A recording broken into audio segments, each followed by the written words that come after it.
पिछले क्लास में हम ट्यून एम्पलीफायर शुरू किए थे।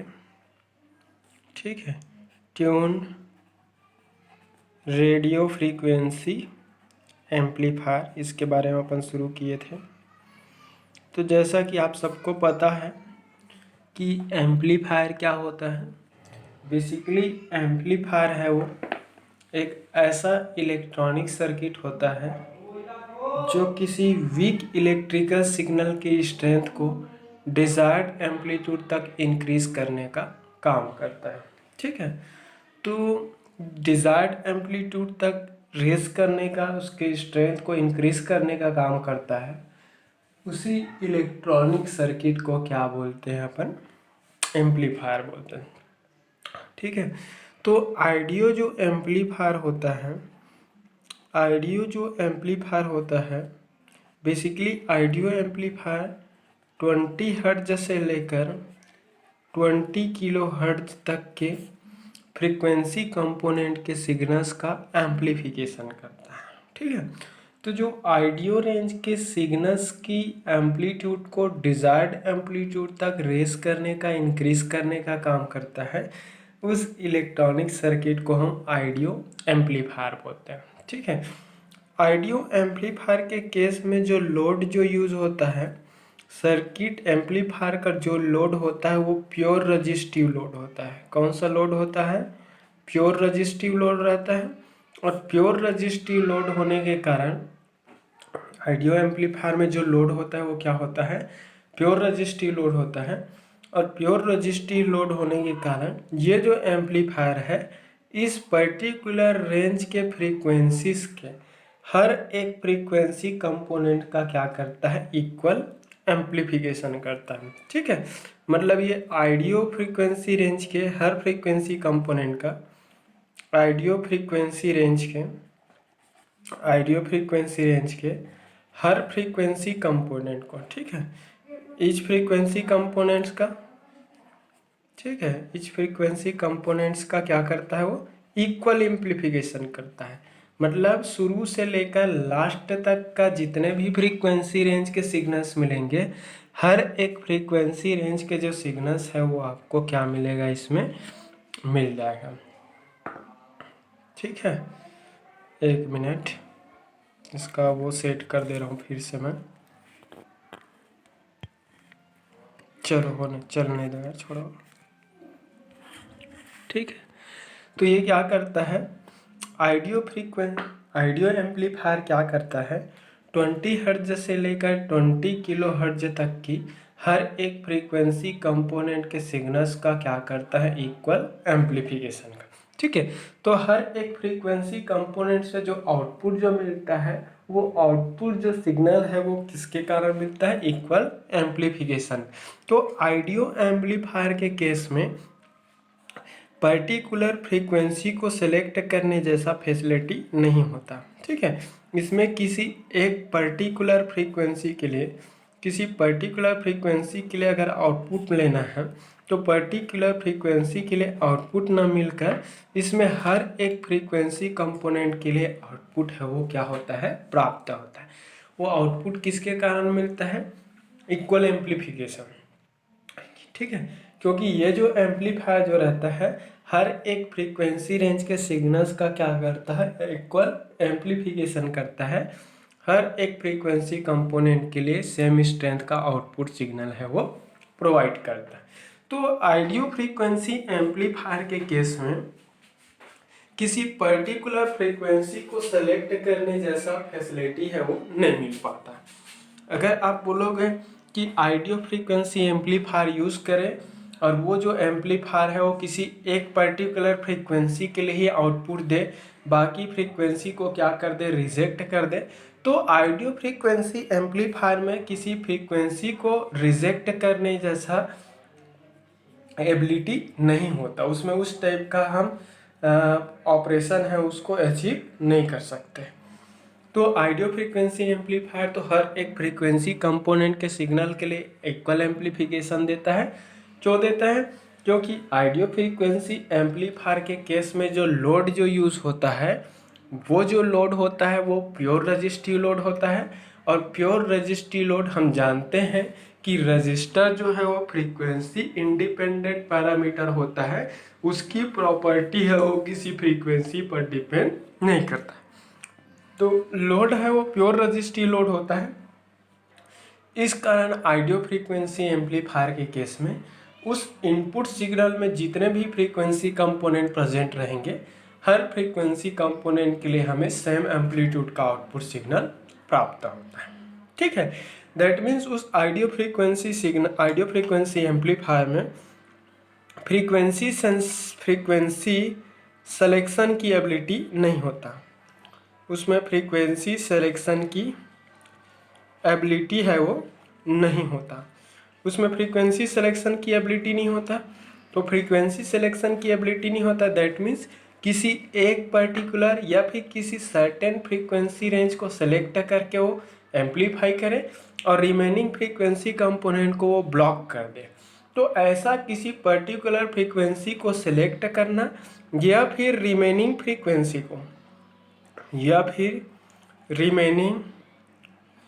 फ्रीक्वेंसी को वो रिजेक्ट करें या फिर रिमेनिंग फ्रीक्वेंसी को रिजेक्ट करें, मतलब सर्टेन फ्रीक्वेंसी को वो सेलेक्ट करें और रिमेनिंग फ्रीक्वेंसी को रिजेक्ट करें, तो उसमें सिलेक्शन और रिजेक्शन जैसा प्रॉपर्टी नहीं मिल पाता। क्यों नहीं मिल पाता? क्योंकि वो जो एम्पलीफायर जो होता है उसमें लोड जो होता है वो प्योर रजिस्टिव लोड होता है, और रजिस्टर जो है बेसिकली फ्रीक्वेंसी इंडिपेंडेंट पैरामीटर होता है। वह हर एक frequency range from DC to infinite frequency range के लिए भी सेम टाइप का बिहेवियर शो करेंगे, सेम परफॉर्मेंस शो करेंगे। ठीक है, तो कहीं कहीं पर हमें अगर किसी पर्टिकुलर फ्रीक्वेंसी को अगर रेंज को सेलेक्ट करके अगर हमें एम्पलीफाई करना पड़ जाए, तो उस पर्टिकुलर केस में आइडियो फ्रीक्वेंसी एम्पलीफायर है वो यूज लेस हो जाता है, क्योंकि इसमें किसी फ्रीक्वेंसी को सेलेक्ट करने की एबिलिटी ही नहीं है या फिर किसी अदर अनवांटेड फ्रीक्वेंसी को रिजेक्ट करने की एबिलिटी ही नहीं है। तो वांटेड फ्रीक्वेंसी कंपोनेंट को सेलेक्ट करके अनवांटेड को रिजेक्ट करने का जो क्वालिटी है वो सिर्फ और सिर्फ किसमें मिलता है? ट्यून सर्किट में मिलता है। ठीक है, तो ट्यून सर्किट, तो बेसिकली इसमें ट्यून सर्किट जिसको हम पैरेलल ट्यून सर्किट बोलते हैं, ठीक है, तो पैरेलल ट्यून सर्किट या फिर पैरेलल एलसी जो सर्किट है, इसी पैरेलल एलसी सर्किट को हम क्या करते हैं, आइडियो फ्रीक्वेंसी एम्पलीफायर की लोड में हम इसको प्योर रजिस्टिव लोड के जगह में क्या कर देते हैं, रिप्लेस कर देते हैं। तो जब किसी आइडियो फ्रीक्वेंसी एम्पलीफायर के प्योर रजिस्टिव लोड को किसी पैरेलल ट्यून सर्किट या फिर किसी एलसी सर्किट से रिप्लेस कर देते हैं, तो रिप्लेस करने से जो न्यू सर्किट का फॉर्मेशन होता है, वो जो न्यू सर्किट जो होता है वो ट्यून रेडियो फ्रीक्वेंसी एम्पलीफायर कहलाता है। वो सर्किट क्या कहलाता है? ट्यून रेडियो फ्रीक्वेंसी एम्पलीफायर कहलाता है। तो ट्यून रेडियो फ्रीक्वेंसी एम्पलीफायर की क्या क्वालिटी है?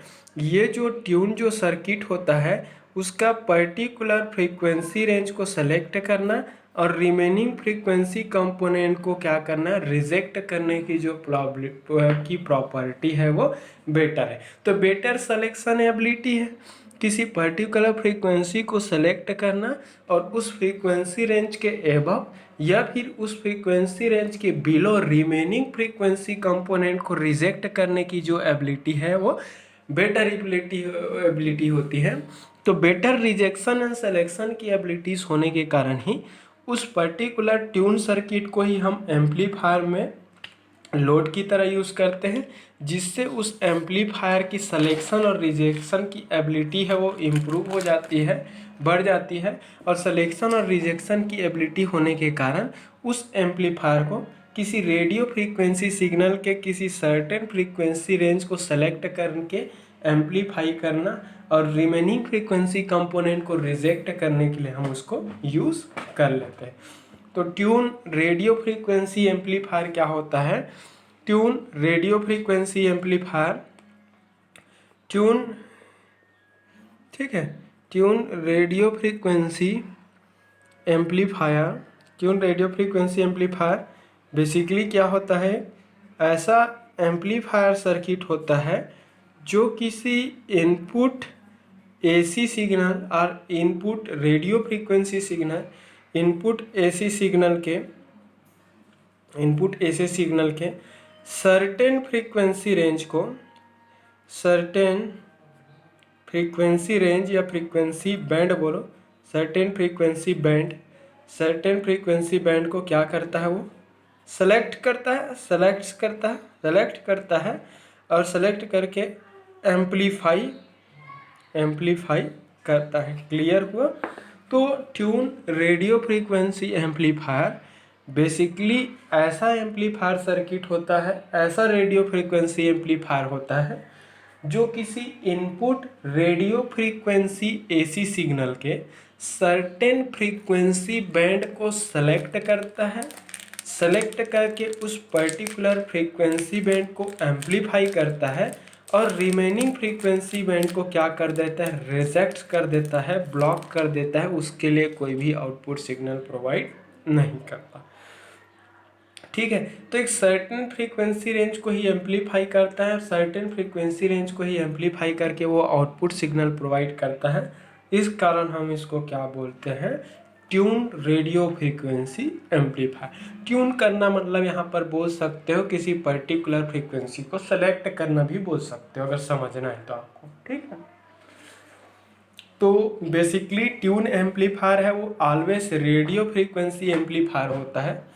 इसका यूज़ हम ऑडियो फ्रीक्वेंसी पर्पस के लिए यूज़ नहीं करते हैं। क्यों नहीं करते मैं सब बताऊंगा आपको। ठीक है, तो basically tune radio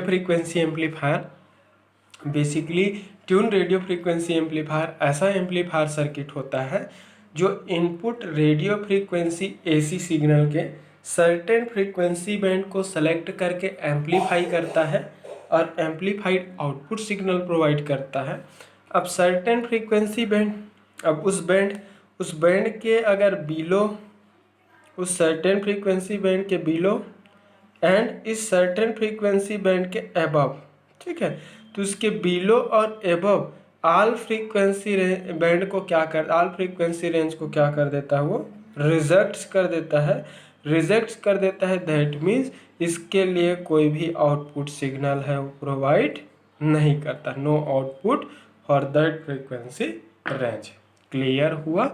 so tune radio frequency amplifier is nothing but it is a amplifier circuit which amplifies a certain frequency band of input AC signal and rejects all remaining frequency range of signal। Clear हुआ?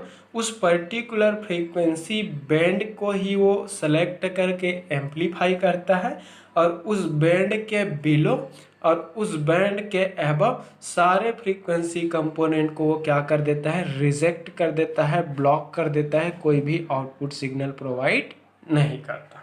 ठीक है, तो ये tune circuit का ये selection की ability है, selection and rejection की जो एबिलिटी है, क्योंकि ट्यून सर्किट के परफॉर्मेंस है वो फ्रीक्वेंसी पे डिपेंड करता है। तो फ्रीक्वेंसी डिपेंडेंट होने के कारण ही उस पर्टिकुलर ट्यून सर्किट को हम एम्पलीफायर में लोड की तरह यूज़ करते हैं और पर्टिकुलर ट्यून सर्किट को लोड सर्किट में लोड की तरह यूज़ करके हम जिस एम्पलीफायर का डिज़ाइन करते हैं उस एम्पलीफायर को क्या बोलते हैं, ट्यून रेडियो फ्रीक्वेंसी एम्पलीफायर। तो input radio frequency AC signal के सर्टेन फ्रीक्वेंसी बैंड को सेलेक्ट करके एम्पलीफाई करता है और उस इनपुट सिग्नल के रिमेनिंग फ्रीक्वेंसी बैंड को क्या कर देता है, रिजेक्ट कर देता है, ब्लॉक्ड कर देता है, कोई भी आउटपुट सिग्नल प्रोवाइड नहीं करता। क्लियर हुआ? तो ये है आपका ट्यून रेडियो फ्रीक्वेंसी एम्पलीफायर। क्या होता है, हमारे डिफरेंट जो कम्युनिकेशन सिस्टम्स है, टीवी रिसीवर, रेडियो रिसीवर, जो एक सर्टेन फ्रीक्वेंसी बैंड पर ही ऑपरेट करता है। तो हमारे TV receiver, mobile receiver, DTH receiver, जो भी बोलो, अपना अपना जितना भी कम्युनिकेशन जो सिस्टम्स है, सारे कम्युनिकेशन सिस्टम्स एक सर्टेन फ्रीक्वेंसी बैंड पर ही काम करता है। बट हमारे रिसीवर सेक्शन तक ऑल फ्रीक्वेंसी कंपोनेंट्स की है सिग्नल्स हैं वो आते हैं, बट हमारा सिस्टम है वो क्या करेगा, एक सर्टेन फ्रीक्वेंसी रेंज को ही ऑपरेट करेगा, उसको ही रिकवर करेंगे, उसको ही यूज़ करेंगे। तो उस पर्टिकुलर रिसीवर सेक्शन पे क्या होता है, इनकमिंग ऑल सिग्नल्स में से किसी पर्टिकुलर फ्रीक्वेंसी रेंज को अगर सेलेक्ट करना है, उसी को पास करना है, तो वहाँ पर ये सारे TV receiver, mobile receiver, radio receiver, satellite receiver, सारे रिसीवर सर्किट पर ये ट्यून रेडियो फ्रीक्वेंसी एम्पलीफायर का यूज़ होता है, ताकि वो इनकमिंग रेडियो फ्रीक्वेंसी सिग्नल्स के एक सर्टेन फ्रीक्वेंसी बैंड बस को वो क्या कर सके, पास कर सके, प्रोसेस कर सके, और रिमेनिंग फ्रीक्वेंसी बैंड को क्या कर सके, रिजेक्ट कर सके। क्लियर हुआ? तो चलो इसकी वर्किंग देखते हैं हम। ट्यून रेडियो फ्रीक्वेंसी एम्पलीफायर का सर्किट देखेंगे। ये तो इंट्रोडक्शन हुआ। चलो ट्रांजिस्टराइज्ड सर्किट बना रहा हूँ मैं। ठीक है, ट्रांजिस्टर है। ट्यून सर्किट को ही हम लोड की तरह यूज़ करते हैं, इस कारण हम ट्यून सर्किट ले लेते हैं। ये हमारा ट्यून सर्किट हो गया। ट्यून सर्किट को ही कलेक्टर में लोड की तरह यूज़ करेंगे। ठीक है, फिर उसके बाद फिर यहाँ पर हम बाइसिंग यूज़ करेंगे। ठीक, emitter, bypass, capacitor, high value की रजिस्टर है, थर्मल स्टेबिलिटी प्रोवाइड करेगा, स्टेबलाइजेशन रजिस्टर, एक एनपीएन ट्रांजिस्टर यूज़ करेंगे कि यहाँ पर प्लस वीसीसी है, external DC biasing supply voltage, inductor की इंडक्टेंस एल, कैपेसिटर की कैपेसिटेंस सी। कैपेसिटर को वेरिएबल ले लेते हैं ताकि इसकी कैपेसिटेंस को हम वेरी करके इसके रेजोनेंस फ्रीक्वेंसी को क्या कर सके, चेंज कर सके। यहाँ पर कपलिंग कैपेसिटर यूज़ होगा। कपलिंग कैपेसिटर के बाद यहाँ पर ये होगा लोड रजिस्टर। लोड के क्रॉस जो भी वोल्टेज डेवलप होगा वही डेवलप्ड आउटपुट वोल्टेज कहलाएंगे। ठीक है, ये आर ई है, इमीटर रजिस्टर, ये इमीटर बाईपास कैपेसिटर, ये R1 और R2 जो रजिस्टर हो गए। ठीक है, फिर यहाँ पर कपलिंग कैपेसिटर होगा। फिर यहाँ पर हम एक्सटर्नल इनपुट एसी सिग्नल है वो अप्लाई करेंगे। V in, external input AC signal V in है। सपोज इसकी फ्रीक्वेंसी क्या है, एफ हर्ट्ज है। ये CC1 input coupling capacitor, CC2 output coupling capacitor. ये ट्रांजिस्टर है, एनपीएन ट्रांजिस्टर। ठीक है, तो ये हमारा सर्किट है। थोड़ा सा आपको दिखा देता हूँ। ये है सर्किट। ठीक है, ये सर्किट है। सर्किट को केयरफुली अगर देखते हैं तो सर्किट में एक एनपीएन ट्रांजिस्टर का यूज़ किया गया है, क्यू। यहाँ पर क्यू एक एनपीएन ट्रांजिस्टर है। क्यू एनपीएन ट्रांजिस्टर जो कि कॉमन इमीटर मोड में यूज़ हो रहा है। जब भी कोई भी ट्रांजिस्टर को हम कॉमन इमीटर मोड में यूज़ करते हैं, वो ऑलवेज एक एम्पलीफायर सर्किट की तरह वर्क करता है। तो यहाँ पर एक क्यू जो कि एक एनपीएन ट्रांजिस्टर है, इस एनपीएन ट्रांजिस्टर को हम कॉमन इमीटर मोड में यूज़ कर रहे हैं। और कॉमन इमीटर कॉन्फ़िगरेशन के केस में ये जो ट्रांजिस्टर है वो एक सिंपल एम्पलीफायर की तरह वर्क कर रहा है। सर्किट में यूज्ड R1 और R2 जो है, R1 और R2 की कॉम्बिनेशन है, बेसिकली एक वोल्टेज डिवाइडर नेटवर्क है। और ये जो वोल्टेज डिवाइडर जो नेटवर्क है, बेसिकली इस ट्रांजिस्टर एम्पलीफायर को प्रॉपर बाइसिंग प्रोवाइड करेंगे, ताकि ये ट्रांजिस्टर जो है वो ऑलवेज फॉरवर्ड बायस में रहे। जब ये ट्रांजिस्टर ऑलवेज फॉरवर्ड बायस में रहेंगे, तभी ये इनपुट एसी सिग्नल के दोनों हाफ साइकिल को इक्वली एम्पलीफाई करेगा। ठीक है, तो इनपुट एसी सिग्नल के दोनों हाफ साइकिल का इक्वल एम्पलीफिकेशन होने के लिए, फेथफुल एम्पलीफिकेशन होने के लिए ट्रांजिस्टर को ऑलवेज फॉरवर्ड बायस्ड होना चाहिए। तो ट्रांजिस्टर के इनपुट को ऑलवेज फॉरवर्ड बायस्ड कंडीशन में मेंटेन रखने के लिए ही इस सर्किट में R1 और R2 दो वोल्टेज डिवाइडर रजिस्टर का यूज़ किया गया है। और ये जो वोल्टेज डिवाइडर जो नेटवर्क होगा, वो इस ट्रांजिस्टर एम्पलीफायर को ऑलवेज फॉरवर्ड बायस में रखने का काम करेगा। ठीक है। आर ई इमीटर रेजिस्टेंस है। ये इमीटर जो रेजिस्टेंस होता है बेसिकली एक हाई वैल्यू का रेजिस्टेंस होता है। ये हाई वैल्यू का जो रेजिस्टेंस है बेसिकली इस ट्रांजिस्टर सर्किट को स्टेबलाइजेशन प्रोवाइड करता है, क्योंकि ट्रांजिस्टर जो है उसकी परफॉर्मेंस टेम्परेचर पर डिपेंड करता है और टेम्परेचर की वैल्यू वेरी होने से ट्रांजिस्टर की परफॉर्मेंस है उसमें अनवांटेड क्या मिलता है, वेरिएशन दिखाई देता है, चेंजेस दिखाई देता है।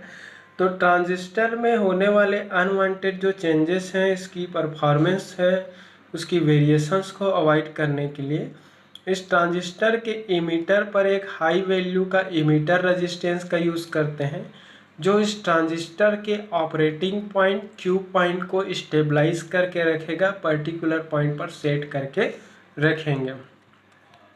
सीई है वो, यहाँ पर सीई जो है वो इमीटर बाईपास कैपेसिटर है। ठीक है। एसी सिग्नल को बाईपास करने का ये काम करता है, किसी एसी सिग्नल को बाईपास करने का काम करता है। सर्किट में प्लस वीसीसी का यूज़ किया गया है।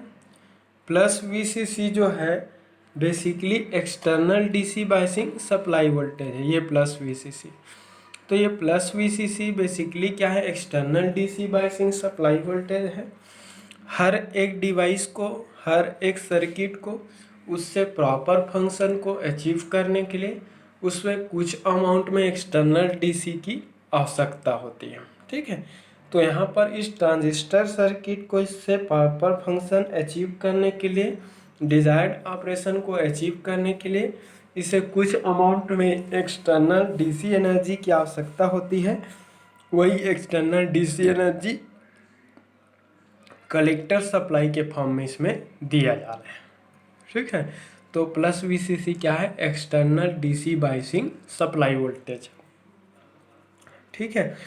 एल और सी यहाँ पर देख सकते हैं, एल और सी का पैरेलल कॉम्बिनेशन जिसे हम ट्यून्ड सर्किट बोलते हैं। इस कंप्लीट एम्पलीफायर सर्किट में हम इंडक्टर और कैपेसिटर की पैरेलल कॉम्बिनेशन जिसे हम ट्यून्ड सर्किट बोलते हैं या फिर टैंक सर्किट बोलते हैं। तो ट्यून या फिर टैंक सर्किट का यूज़ इस एम्पलीफायर सर्किट में लोड की तरह यूज़ कर रहे हैं। किसकी तरह यूज़ कर रहे हैं, लोड की तरह यूज़ कर रहे हैं, जिसमें से हम कैपेसिटर है उसको वेरिएबल लिए हैं, वेरिएबल कैपेसिटर यूज़ करते हैं ताकि उस कैपेसिटर की वैल्यू को वेरी करके इस ट्यून सर्किट की रिजोनेंस फ्रीक्वेंसी को हम क्या कर सकें, वेरी कर सकें। ठीक है। क्योंकि ट्यून जो सर्किट होता है फ्रीक्वेंसी सेंसिटिव सर्किट होता है, इसकी परफॉर्मेंस है फ्रीक्वेंसी के अकॉर्डिंग क्या होता है, वेरी होता है। ठीक है। तो इंडक्टर और कैपेसिटर की पैरेलल कॉम्बिनेशन जिसे ट्यून सर्किट या टैंक सर्किट बोलते हैं, उस ट्यून सर्किट का यूज़ यहाँ पर किसकी तरह किया गया है, लोड की तरह। तो ट्यून सर्किट का ही यूज़ हम यहाँ पर लोड की तरह ही यूज़ करते हैं और ये लोड की तरह यूज़ होता है जो कि फ्रीक्वेंसी डिपेंडेंट नेटवर्क होता है। तो फ्रीक्वेंसी डिपेंडेंट नेटवर्क होने के कारण ही ये सिलेक्शन और रिजेक्शन की जो एबिलिटी है वो रखता है। ठीक है। तो एलसी ट्यून सर्किट का यूज़ यहाँ पर इस एम्पलीफायर में हम एक लोड की तरह यूज़ कर रहे हैं। ठीक है। तो ट्यून सर्किट कैपेसिटर को वेरिएबल लिया हूँ, तो जैसे जैसे उस कैपेसिटर की कैपेसिटेंस वैल्यू चेंज होगा वैसे वैसे इस ट्यून सर्किट या फिर टैंक सर्किट की रिजोनेंस फ्रीक्वेंसी चेंज होंगे।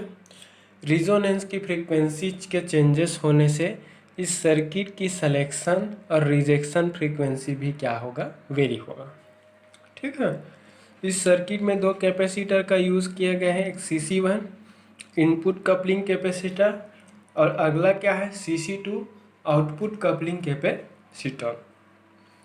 तो ये CC2 आउटपुट कपलिंग कैपेसिटर क्या करेगा, इस लोड के अक्रॉस, इस पैरेलल ट्यून सर्किट के अक्रॉस जो भी डेवलप होगा सिग्नल, जो भी वोल्टेज डेवलप होंगे, उस डेवलप्ड वोल्टेज सिग्नल में जो भी अनवांटेड डीसी कंपोनेंट रहेगा उस अनवांटेड डीसी को क्या करेगा, ये कपलिंग कैपेसिटर है वो ब्लॉक करेंगे, मतलब पास करने नहीं देगा। क्योंकि डीसी के लिए कैपेसिटर ओपन सर्किट की तरह ट्रीट करता है।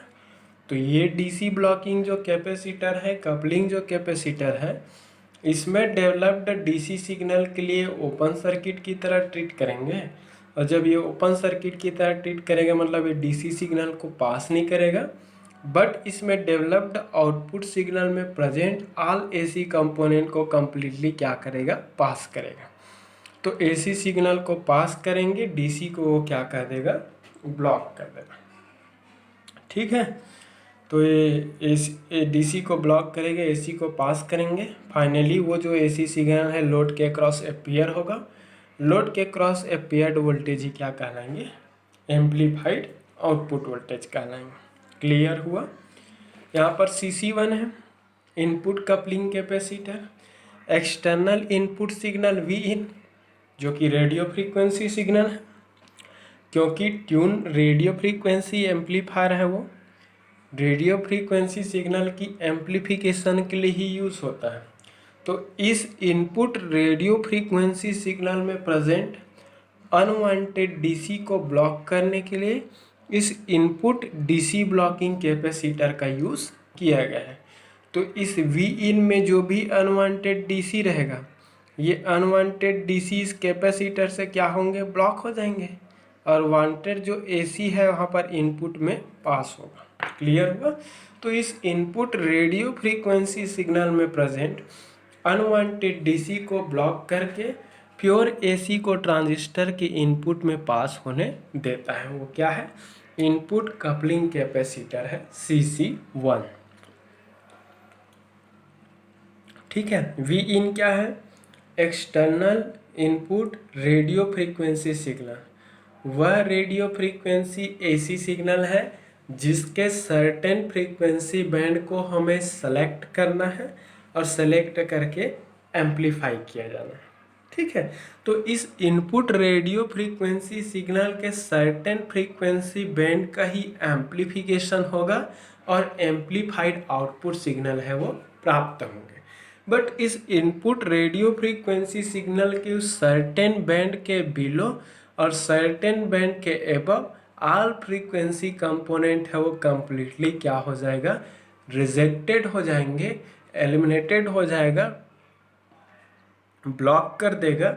उस पर्टिकुलर रेंज के लिए कोई भी आउटपुट सिग्नल हमें नहीं मिलेगा। ठीक है, तो tune radio frequency amplifier basically ऐसा एम्पलीफायर सर्किट है जो इनपुट रेडियो फ्रीक्वेंसी सिग्नल में प्रेजेंट वांटेड और सर्टेन फ्रीक्वेंसी बैंड को ही एम्पलीफाई करता है, उस बैंड के बिलो और उस बैंड के एबव ऑल फ्रीक्वेंसी कंपोनेंट को कम्प्लीटली क्या कर देता है, वो रिजेक्ट कर देता है। ठीक है, तो उस फ्रीक्वेंसी के बिलो और उस फ्रीक्वेंसी के अबव ऑल फ्रीक्वेंसी कंपोनेंट को कम्प्लीटली रिजेक्ट कर देता है और एक सर्टेन फ्रीक्वेंसी बैंड को ही एम्पलीफाई करके वो एम्पलीफाइड आउटपुट सिग्नल प्रोवाइड करता है।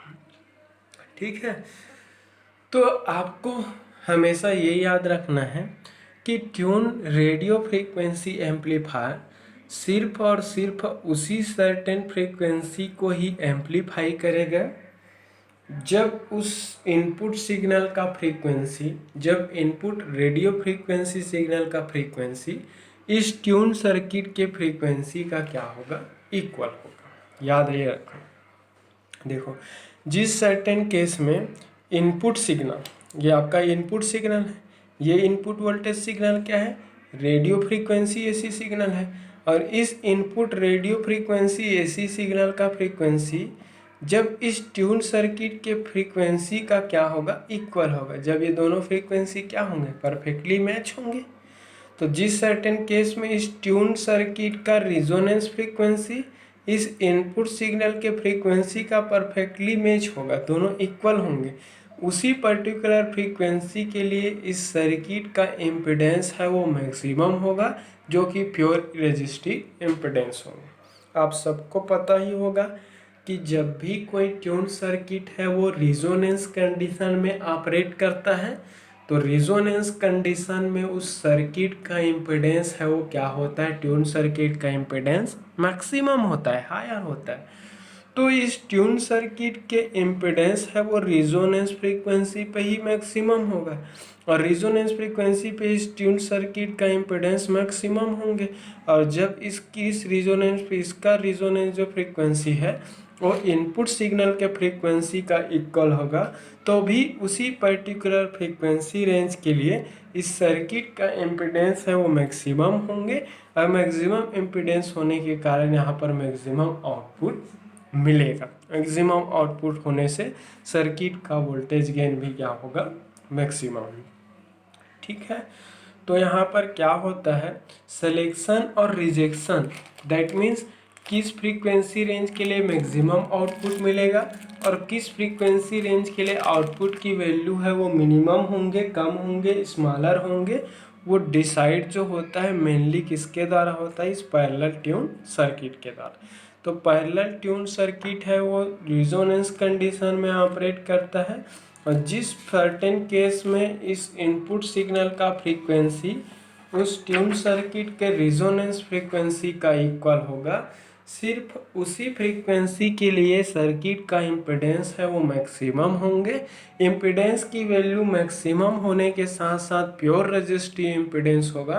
प्योर रेजिस्टिव इम्पीडेंस होने के कारण उस पर्टिकुलर फ्रीक्वेंसी के लिए इस सर्किट के क्रॉस डेवलप्ड आउटपुट वोल्टेज है मैक्सिमम होंगे, बट उस फ्रीक्वेंसी के बिलो और उस फ्रीक्वेंसी के अबव रेंज के लिए सर्किट के ट्यून सर्किट का इम्पीडेंस है ग्रेजुअली फॉल होने लगता है, कम होने लगता है, डिक्रीज होने लगता है।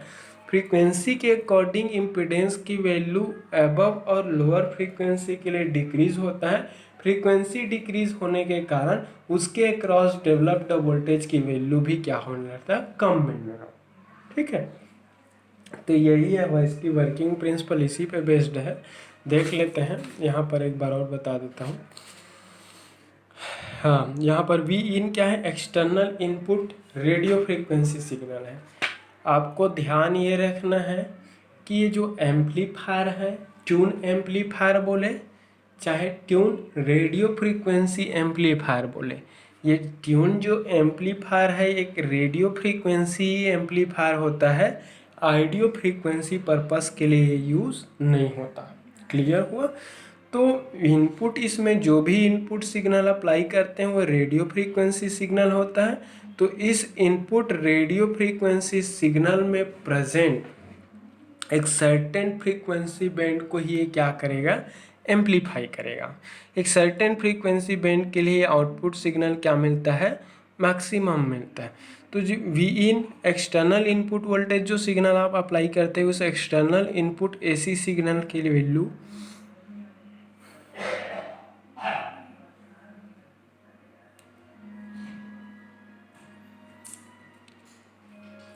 जैसे ही हम external input radio frequency AC signal apply करते हैं, इस external input radio frequency AC signal में प्रेजेंट अनवांटेड डीसी सिग्नल इस इनपुट डीसी ब्लॉकिंग कैपेसिटर से क्या हो जाता है, ब्लॉक हो जाता है।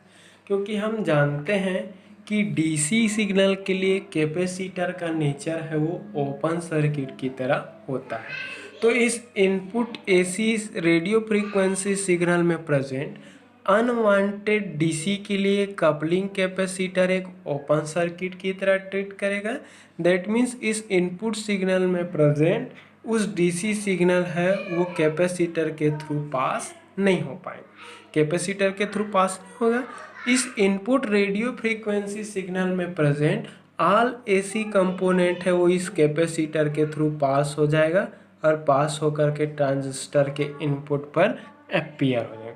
क्योंकि एसी सिग्नल के लिए कैपेसिटर का नेचर शॉर्ट सर्किट होता है, इस कारण उस इनपुट रेडियो फ्रीक्वेंसी सिग्नल में प्रेजेंट ऑल फ्रीक्वेंसी के कंपोनेंट है वो इस कैपेसिटर के थ्रू पास होकर क्या होता है, ट्रांजिस्टर के इनपुट पर अपीयर हो जाता है। जैसे ही एनपीएन ट्रांजिस्टर के इनपुट पर एक्सटर्नल सिग्नल है वो अपीयर होंगे, उस अपीयर्ड सिग्नल के कारण ट्रांजिस्टर है वो क्या हो जाता है, कंडक्ट हो जाता है, और कंडक्ट होकर एक एम्पलीफायर की तरह बिहेव करना शुरू कर देता है।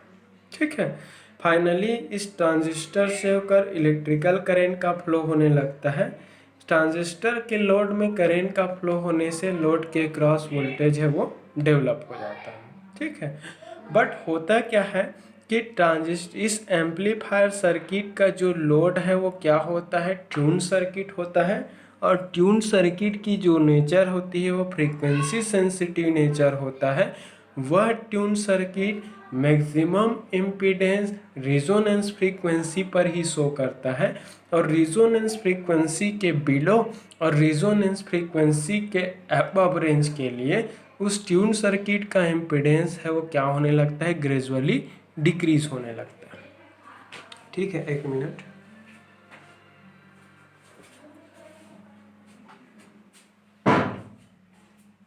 ठीक है, तो जिस पर्टिकुलर कंडीशन में इस ट्यून सर्किट का जो रेजोनेंस फ्रीक्वेंसी है वो इस इनपुट सिग्नल के फ्रीक्वेंसी का इक्वल होगा।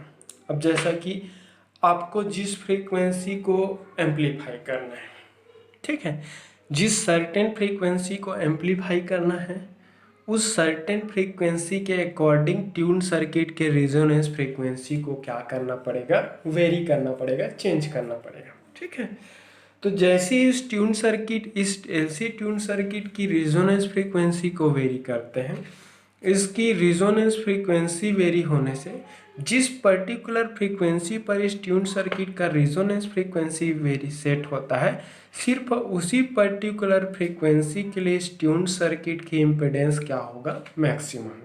मतलब ये मानकर चलो कि इस ट्यून टैंक सर्किट का रेजोनेंस फ्रीक्वेंसी और इस इनपुट सिग्नल का इस इनपुट सिग्नल का फ्रीक्वेंसी, जिस सर्टेन केस में इन दोनों का फ्रीक्वेंसी है वो परफेक्टली मैच होगा। मतलब ट्यून सर्किट का रेजोनेंस फ्रीक्वेंसी जिस पर्टिकुलर फ्रीक्वेंसी पे सेट होंगे उसी पर्टिकुलर फ्रीक्वेंसी के लिए इस ट्यून सर्किट का इम्पीडेंस क्या होगा, मैक्सिमम। ट्यून सर्किट का इम्पीडेंस मैक्सिमम होने से क्या होंगे, इस ट्यून सर्किट के क्रॉस डेवलप्ड वोल्टेज की वैल्यू है भी क्या होने लगेगा, मैक्सिमम होने लगेगा। ठीक है, और ट्यून सर्किट की रिजोनेंस फ्रीक्वेंसी के अबव और उसकी बिलो फ्रीक्वेंसी के लिए इस सर्किट का इम्पीडेंस है वो ग्रेजुअली डिक्रीज होने लगता है। इसकी इम्पीडेंस की वैल्यू ग्रेजुअली डिक्रीज होने से इसके क्रॉस डेवलप्ड वोल्टेज की वैल्यू भी क्या होने लगता है, डिक्रीज होने लगता है। लो एम्पलीट्यूड का आउटपुट सिग्नल है वो मिलने लगता है। ठीक है, तो कहने का मतलब ये है कि जिस पर्टिकुलर कंडीशन में इस इनपुट सिग्नल का रेजोनेंस इस इनपुट सिग्नल का फ्रीक्वेंसी इस टैंक सर्किट के रेजोनेंस फ्रीक्वेंसी का इक्वल होगा, उस पर्टिकुलर कंडीशन में इस ट्यून सर्किट का इम्पीडेंस है मैक्सिमम होंगे। मैक्सिमम इम्पीडेंस होने के साथ साथ उसकी इम्पीडेंस जो नेचर है वो प्योर रेजिस्टिव इम्पीडेंस होगा। ठीक है, तो उसी पर्टिकुलर फ्रीक्वेंसी के लिए इस ट्यून सर्किट के क्रॉस डेवलप्ड वोल्टेज की वैल्यू है वो क्या मिलेंगे, हाई मिलेंगे। दैट मीन्स उसी पर्टिकुलर फ्रीक्वेंसी के लिए ये मैक्सिमम गेन प्रोवाइड करेगा। बस ट्यून सर्किट की रिजोनेंस फ्रीक्वेंसी के बिलो और उसकी अबव रेंज के लिए इस ट्यून सर्किट का इम्पीडेंस है वो ग्रेजुअली क्या होने लगता है, डिक्रीज होने लगता है। इम्पीडेंस की वैल्यू ग्रेजुअली डिक्रीज होने से उसके क्रॉस डेवलप्ड वोल्टेज की वैल्यू भी क्या होने लगता है, डिक्रीज होने, शार्पली डिक्रीज होने लगता है। तो सिग्नल का स्ट्रेंथ लो होने के कारण उस पर्टिकुलर फ्रीक्वेंसी रेंज को हम क्या कर देते हैं, उसको रिजेक्टेड कंसीडर कर देते हैं। और जिस पर्टिकुलर फ्रीक्वेंसी रेंज के लिए सिग्नल की स्ट्रेंथ है वो सफिशिएंट हो जाता है जिसे हम फर्दर नेक्स्ट स्टेज में प्रोसेसिंग के लिए यूज़ कर सके, तो उस पर्टिकुलर फ्रीक्वेंसी रेंज को क्या बोलते हैं, हम सेलेक्टेड बोलते हैं। ठीक है, तो यही है कि इसकी टैंक सर्किट की रिजोनेंस फ्रीक्वेंसी को वेरी करके हम किसी भी पर्टिकुलर फ्रीक्वेंसी को क्या कर सकते हैं, सेलेक्ट कर सकते हैं। और इस फ्रीक्वेंसी का इक्वल जो फ्रीक्वेंसी होगा उसी के लिए बस वो मैक्सिमम आउटपुट देंगे, और उस फ्रीक्वेंसी के बिलो और उसके अबव रेंज के लिए क्या करेगा, उसके लिए उसका आउटपुट है बहुत ही कम मिलेगा। ये फ्रीक्वेंसी हो गया और ये gain, frequency versus gain curve. ठीक है, अगर देखें तो क्या होगा, इस टाइप का मिलेगा आपको। ये आप कर्व के बारे में हम डिस्कस भी कर चुके हैं पहले। ये AV मैक्सिमम है, मैक्सिमम गेन, ठीक है। फिर ये होगा,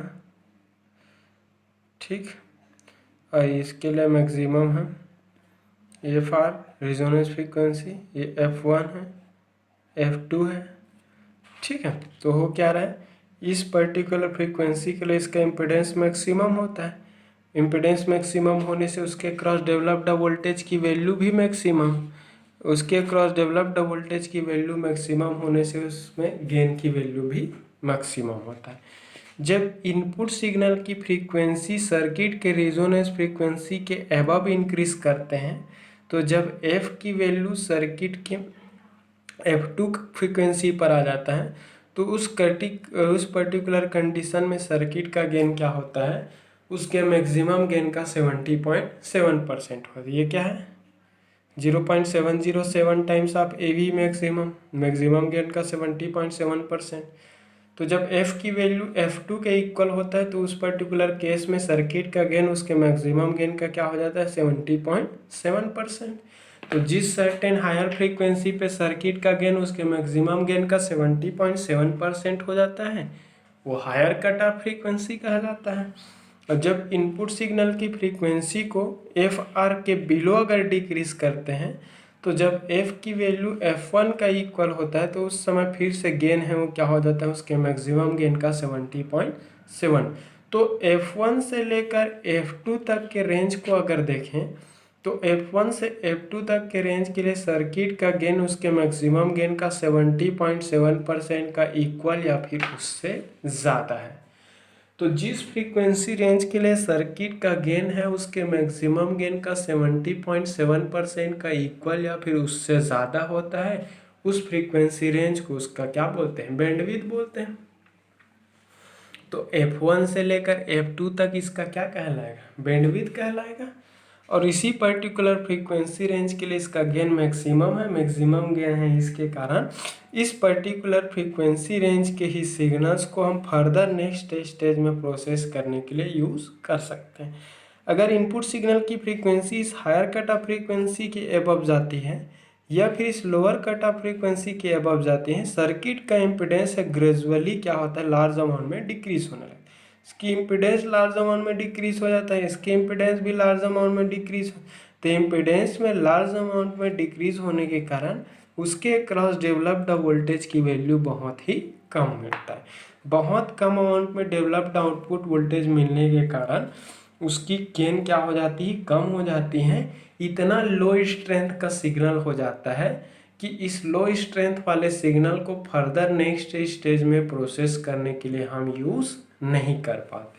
तो नेक्स्ट स्टेज में प्रोसेस करने के लिए यूज़ नहीं कर पाते, इस कारण उसको हम क्या बोलते हैं, रिजेक्टेड बोलते हैं, ठीक है। But this frequency range, between this frequency range the strength of this signal is desirable, acceptable and we can use this signal for processing in next stage, ठीक है। तो नेक्स्ट स्टेज में प्रोसेसिंग करने के लिए इस पर्टिकुलर फ्रीक्वेंसी रेंज के signal को हम यूज कर सकते हैं। तो पर्टिकुलर इस फ्रीक्वेंसी रेंज के सिग्नल को नेक्स्ट स्टेज में प्रोसेसिंग करने के लिए यूज कर सकते हैं।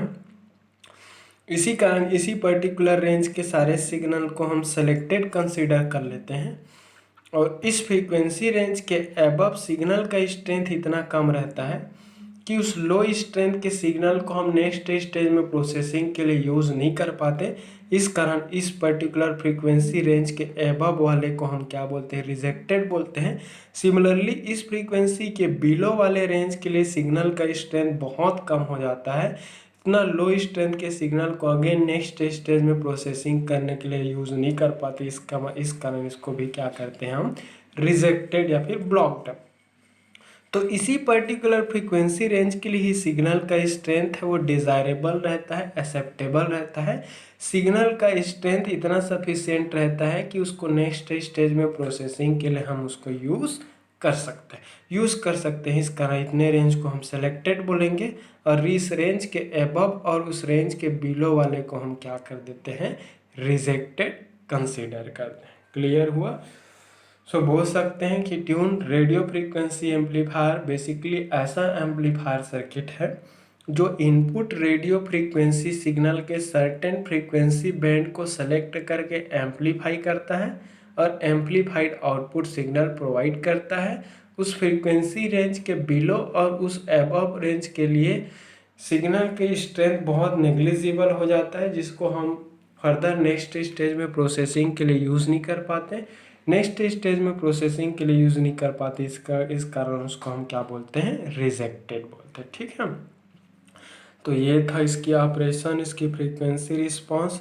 तो जिस पर्टिकुलर केस में इस सर्किट का फ्रीक्वेंसी इनपुट सिग्नल के फ्रीक्वेंसी का इक्वल होगा, उसी के लिए मैक्सिमम आउटपुट देंगे, और उस फ्रीक्वेंसी के बिलो और एबव रेंज के लिए एम्पलीफाइड आउटपुट सिग्नल की स्ट्रेंथ बहुत ही कम। तो आपको जिस पर्टिकुलर फ्रीक्वेंसी को एम्पलीफाई करना है, उसी पर्टिकुलर फ्रीक्वेंसी के अकॉर्डिंग इस ट्यून सर्किट के कैपेसिटर की कैपेसिटेंस को वेरी करके इसके रिजोनेंस फ्रीक्वेंसी को क्या करना पड़ेगा, वेरी करना पड़ेगा। क्योंकि ट्यून सर्किट की resonance frequency F R equal to होता है 1/2 पाई √L इंटू सी। तो कैपेसिटर है उसको वेरिएबल डिजाइन कर सकते हैं, अगर सी वेरी करेंगे तो एफ आर क्या होगा, वेरी हो। तो सी की वैल्यू को वेरी करके उसको रिजोनेंस फ्रीक्वेंसी को वेरी करते हैं, और जिस पर्टिकुलर फ्रीक्वेंसी पे रिजोनेंस फ्रीक्वेंसी सेट होगा तो सिर्फ और सिर्फ उसी पर्टिकुलर फ्रीक्वेंसी के लिए मैक्सिमम गेन देंगे, और उस फ्रीक्वेंसी के बिलो और उसके अबव के लिए इसका गेन बहुत कम होने के कारण स्ट्रेंथ बहुत वीक हो जाता है, बहुत लो स्ट्रेंथ हो जाता है, और उस लो स्ट्रेंथ के सिग्नल को फर्दर नेक्स्ट स्टेज में प्रोसेसिंग के लिए हम यूज़ नहीं कर पाते, इसके मतलब उसको हम रिजेक्टेड बोलते हैं, और जितने को यूज़ कर सकते हैं उसको क्या बोल देते हैं, सेलेक्टेड। ठीक है, तो आई थिंक सबको क्लियर हो गया होगा। आगे इसके बारे में डिस्कस करेंगे। Thank you.